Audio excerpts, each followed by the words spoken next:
I'm grateful for the opportunity to address the Carnegie Endowment's annual Non-Proliferation Conference.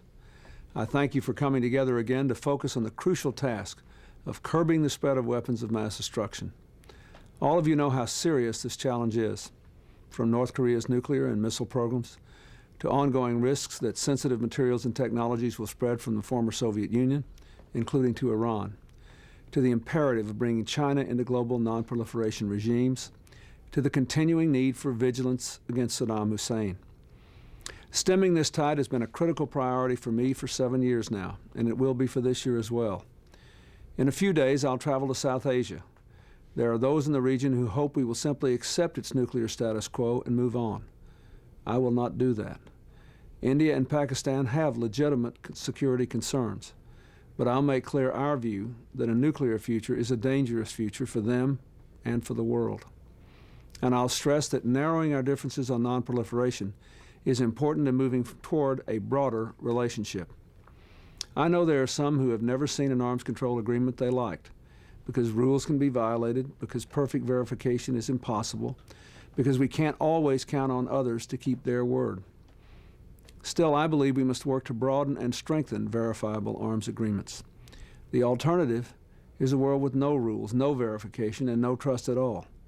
It would be foolish to rely on treaties alone to protect our security, but it would also be foolish to throw away the tools that sound treaties do offer: a more predictable security environment, monitoring and inspections, the ability to shine a light on threatening behavior and mobilize the entire world against it.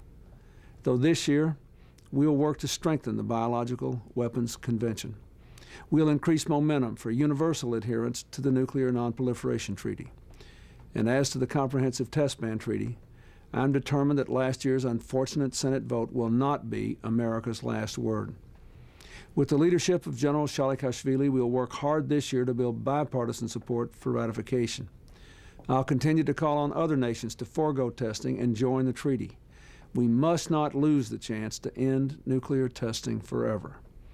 We must also take the next essential step: a treaty to cut off production of fissile material.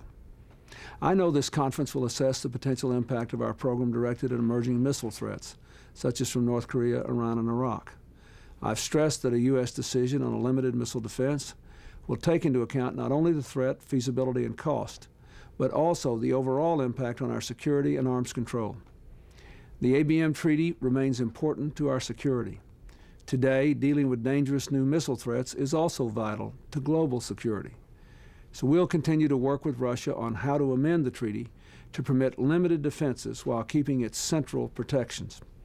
And we'll continue to seek a START 3 treaty that will cut our strategic arsenals to 20% of their Cold War levels.